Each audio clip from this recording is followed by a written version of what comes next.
Hello guys. आज मैं आपके सामने फिर से हाजिर हूँ डीएलएड अभ्यासक्रम मॉड्यूल के द्वितीय वर्ष एसवाई के कोर्स नंबर 5 हिंदी के साथ।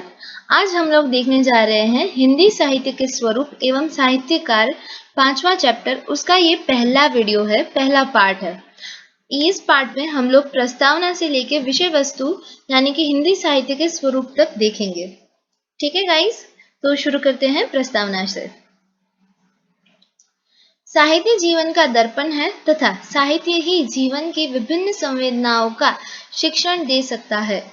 कोरा ज्ञान मनुष्य को मानव नहीं बना सकता है, अपितु साहित्य मनुष्य को भावात्मक शिक्षा देकर उसे मानव बना सकता है। 21वीं शताब्दी के मंगल प्रभाव पर अंतरराष्ट्रीय शिक्षा आयोग ने लर्निंग टू लिव टुगेदर कहकर जीवन के भावात्मक पक्ष की शिक्षा पर बल दिया है। आचार्य महावीर प्रसाद द्विवेदी के मतानुसार साहित्य ज्ञान राशि के संचित कोश है, अर्थात ज्ञान मनुष्य के अनुभवों का विवेचन है। मनुष्य के अनुभव और ज्ञान का परिष्कृत रूप ही साहित्य है। इसलिए साहित्य समाज के रीति नीति, हलचल, आदर्श, मूल्यों का संचय है। साहित्य का प्रेरणा स्रोत समाज है। समाज की मिट्टी से ही साहित्य जन्म लेता है। यहाँ से देखिए, एक मार्क का क्वेश्चन पूछा जा सकता है कि समाज की डैश से साहित्य जन्म लेता है, तो उसके आंसर में आएगा मिट्टी। आगे है, सात्विक साहित्य से मनुष्य के जीवन में परिवर्तन आता है, वह प्राणी मात्र का कल्याण करता है। साहित्य अनीति का खंडन करने वाला, आदर्शों और मूल्यों को समाज में प्रस्थापित करने वाला हो तो वह समाज को प्रगति और अभिमुख करता है और पथदर्शक बनाता है। साहित्य की शिक्षा संपूर्ण शिक्षा का महत्वपूर्ण अनुभाग है। आगे है, क्योंकि हमारे अध्येता के पास साहित्य का विशद अध्ययन तथा गहरी समझ की आशा करना व्यर्थ है, इसीलिए यहाँ साहित्य के स्वरूप को साहित्यकारों के जीवन एवं कवन का विशद परिचय दिया गया है।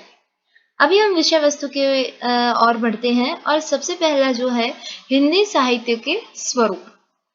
भाषा में साहित्य के स्वरूपों को दो विभाग में बांटा जाता है। पहला है पद्य स्वरूप और दूसरा है गद्य स्वरूप। पद्य स्वरूप में महाकाव्य, खंड काव्य और गीति काव्य का समावेश है, जबकि गद्य स्वरूप में कहानी, उपन्यास, एकांकी, नाटक, निबंध, आत्मकथा, जीवनी एवं आलोचना का समावेश होता है। इन स्वरूपों में से उद्देश्यों में उल्लेखित स्वरूपों की समझ प्राप्त करेंगे। अभी देखिए, पद्य स्वरूप में किन किन स्वरूपों का समावेश होता है, तो यहाँ पे दिया गया है कि महाकाव्य, खंड काव्य और गीति काव्य। ठीक है, एक मार्क में पूछा जा सकता है। और गद्य स्वरूप में है कहानी, उपन्यास, एकांकी, नाटक, निबंध, आत्मकथा, जीवनी एवं आलोचना। ठीक है, अभी हम सबसे पहले यानी कि कहानी से शुरू करते हैं। कहानी की परिभाषा। कहानी का शाब्दिक अर्थ कहना है। ठीक है, कहानी का शाब्दिक अर्थ क्या है? कहना। अभी देखिए, कभी भी हम लोग को एग्जाम में पूछा जाए कि कहानी के ऊपर विस्तृत नोंद लिखिए, तो सबसे पहले हमें इसी तरह से शुरुआत करनी है, कहानी की परिभाषा। ठीक है, ऐसे हेडिंग लगा के ये बीचों बीच लाइन में लिखना है, कहानी का शाब्दिक अर्थ है कहना। ठीक है, ये थोड़ा बोल्ड करके उसके बाद हमें नीचे लिखना है कि विशिष्ट अर्थ में हम किसी विशेष घटना के रोचक ढंग से किए हुए वर्णन को कहानी कहते हैं। यानी कि देखिए, कोई भी ऐसी है, कोई नॉर्मल घटना हुई है, लेकिन उसको हम एकदम रोचक ढंग से वर्णन करते हैं, तो वो क्या बन जाती है? कहानी बन जाती है। ठीक है, आगे है, आधुनिक कहानी के जनक एडगर एलन पो के शब्दों में कहानी रसेंद्रक करने वाली, अपने आप में पूर्ण, एक ऐसा असरदार आख्यान है जो एक ही बैठक में पढ़ा जा सके। ये एक आईएमपी है कि एडगर एलन पो के शब्दों में कहानी की जो व्याख्या है या फिर उन्होंने कहानी पे क्या लिखा है वो लिखिए। तो ये हमें लिखना है कि कहानी रसेंद्र को करने वाली, अपने आप में पूर्ण, एक ऐसा असरदार आख्यान है जो एक ही बैठक में पढ़ा जा सके। ठीक है, आगे है कि उपन्यास सम्राट प्रेमचंद ने कहानी की रूपरेखा इन शब्दों में प्रकट की है। कहानी एक ऐसी रचना है जिसमें जीवन के किसी एक अंग या मनोभाव को प्रदर्शित करना ही लेखक का उद्देश्य होता है। उसके चरित्र, उसकी शैली, उसका कथा विन्यास सब उसी एक भाव की पुष्टि करते हैं। वह एक गमला है जिसमें एक ही पौधे का माधुर्य अपने सुमुक्त रूप में दृष्टिगोचर होता है। ठीक है, तो ये था प्रेमचंद जी के शब्दों में कहानी। आगे देखते हैं कि इन व्याख्याओं से एक बात स्पष्ट है कि कहानी जीवन का एक खंड दृश्य चित्र है, जो जीवन को उसकी समग्रता में न देखे केवल घनीभूत क्षण को बड़े नाटकीय ढंग से अनावृत कर बताता है। फिर भी कहानी कोई परिभाषा संपूर्ण नहीं है, यह भी सच है। इसलिए पाश्चात्य विचारक फादलियन ने कहा है, अच्छी कहानी के गुण परिभाषा में नहीं बांधे जा सकते। देखिए, यहाँ पे कहानी की जो परिभाषा है कुछ इस तरह की गई है कि कहानी क्या है, तो वह हमें पूरी की पूरी जीवन मतलब કે એક ગમે તે વાર્તા છે તો એ કોઈ વ્યક્તિ વિશે કહેવામાં આવે એ વાર્તા, તો એનો મતલબ એવું નથી કે એ વાર્તા ઉપરથી આપણે આખે આખું એનું જીવન છે એનો સાર કાઢી શકીએ, ના, એના જીવનના અમુક ક્ષણની જ આ વાત કરેલી છે, બરાબર. અને આગળ એમ કીધું છે કે જે ફાદલિયન નામના જે એક પાશ્ચાત્ય વિચારક છે, ફાદલિયન, બરાબર, એમણે એમ કીધું છે એક સારામાં સારી જે કહાની હોય છે એનો કોઈ પણ જાતના ગુણ કે એમની व्याख्या છે એ बांधी शकाती नहीं, राइट. आगे देखते हैं कि कहानी की विशेषताएं. कहानी एक छोटे आकार का आख्यान है. क्यों है तो कि एक छोटे आकार का आख्यान. कहानी में जीवन के किसी एक पक्ष की मार्मिक झांसी प्रकट होती है. यह झांसी अपने में पूर्ण होती है. ठीक है, एक पक्ष की मार्मिक झांसी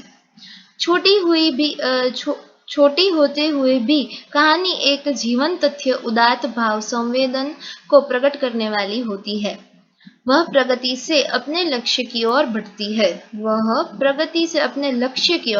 है. कहानी में संकेतात्मक और संक्षिप्तता होती है.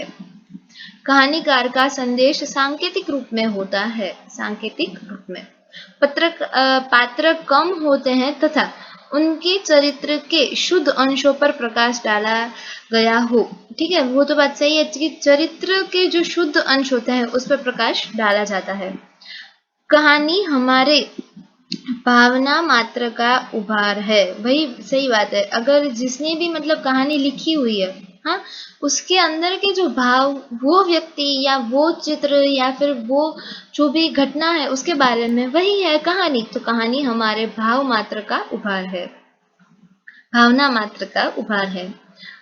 प्रभावोत्पादकता एक अध्येता तथा अनुभव की तीव्रता बनी रहती है. कहानी की शैली सजीव, रोचक, संकेतात्मक और प्रभावोत्पादक होती है. भाषा अलंकारिक, मुहावरेदार और लौकिकतियों की प्रयोग वाली होनी चाहिए. अभी यहाँ पे है भाषा. आगे है कहानी जीवन मूल्यों की प्रतिष्ठा करती है. जीवन मूल्यों. कहानी का अंत संकेतात्मक एवं प्रभावशाली होना चाहिए. अंत कैसा होना चाहिए? संकेतात्मक और प्रभावशाली. अब फिर से हम लोग देख लेते हैं फटाफट की कहानी की विशेषताएं क्या है. देखिए, सबसे पहले है कि छोटा आकार का आख्यान है.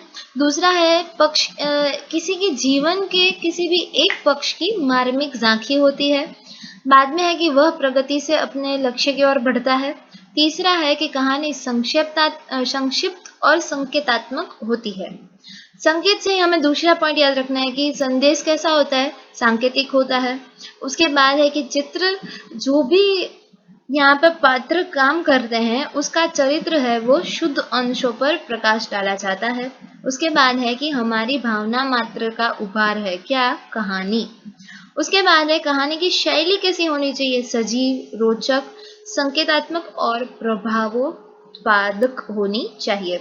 उसकी भाषा कैसी होनी चाहिए? सरल होनी चाहिए, अलंकारिक, मुहावरेदार और लोकोक्तियों से होनी चाहिए। उसके बाद है जीवन मूल्यों की प्रतिष्ठा करती है कहानी, और अंत में उसका अंत कैसा होना चाहिए, संकेतात्मक और प्रभावशाली।